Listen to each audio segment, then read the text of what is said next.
All right, if you're involved with a CBSE school, you definitely know the name OASIS. And yeah, it usually means one thing, that big annual data submission.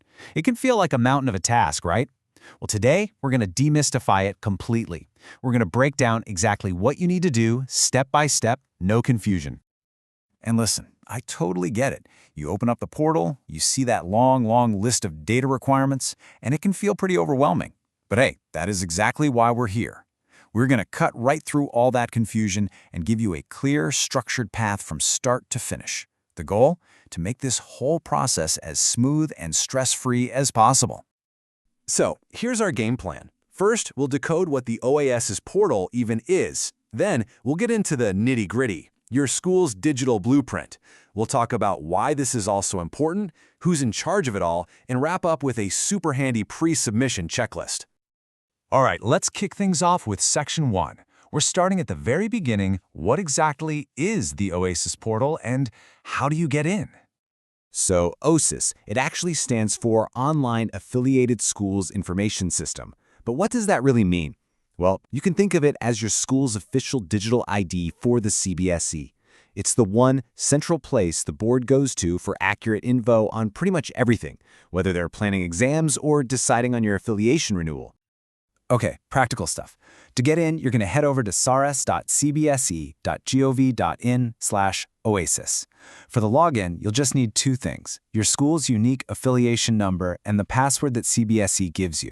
And just a heads up, once you're in, you'll see a dashboard where some basic info like your school's name and address is already there and locked. You can't change that part. All right, on to Section 2. Now this is really the heart of the whole process. We're talking about your school's digital blueprint. We are going to break down all the data you need to provide into really clear, manageable chunks.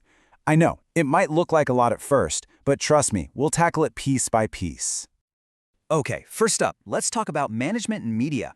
This is the basic stuff, the principal's details, your school's main contact info, and the validity of your affiliation. You'll also need to put in the details for your managing trust or society.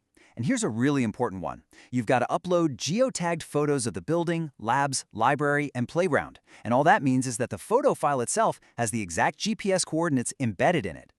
Next, we move on to the people and the academics. So first, your faculty. You'll need the total counts for your PGTs, TGTs, and PRTs, plus info on their training. Then it's the students. How many sections you have and the student intake for every single class, from 1 all the way to 12. And finally, academics. This means a complete list of subjects you offer for classes 10 and 12, and you have got to use the official subject codes for those. Now, let's do a deep dive into infrastructure and facilities. And, this part is about so much more than just listing what you've got. It's about showing your school's capacity and, importantly, its safety. So when you enter the building area and number of rooms, that's for capacity planning. When you list your CCTVs and fire extinguishers, that's for student safety audits. Details on your buses and drivers, that's all about transport safety compliance. And your school clinic info, that's for emergency preparedness. See? It all has a purpose. We are almost there, I promise. The last bits of data cover location and compliance. You'll need to report how far your school is from the nearest bank, hospital, police station, that kind of thing. Then performance, which is a big one. You'll need your pass percentages for class 10 and 12 for the last 3 years. And finally, you'll give details on mandatory committees, like for grievance redressal, and the financial stuff, like staff salary modes and those all-important audited balance sheets. Okay, so we've just gone through the what, the huge list of things you need to submit. But now for Section 3, which I think is maybe the most important part, the why. Why is all this data so critical? Because I'm telling you, this is way more than just checking boxes. The accuracy of this data has real, tangible consequences for your school. Look, the stakes are really high here.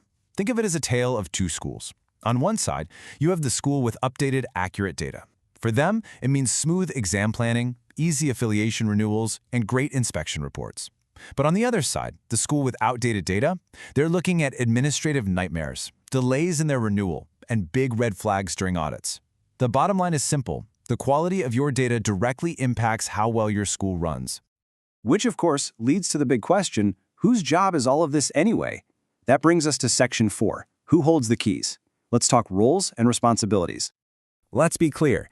This is absolutely a team effort. You've got your primary user, That's usually the principal or a school admin who has the actual login credentials.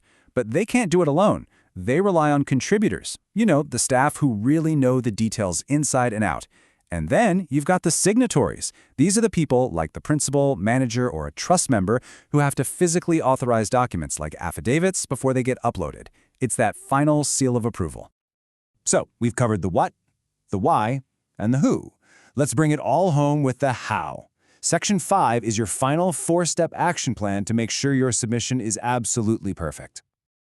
Just follow this 4-step checklist. Step 1. Gather your documents. Get everything, your NOCs, affidavits, safety certificates, all in one place before you even start. Step 2.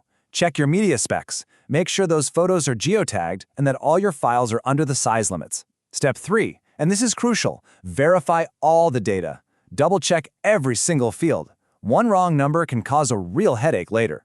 And finally, Step 4, certify and submit. Upload that final affidavit, declare the information is correct, and hit that submit button.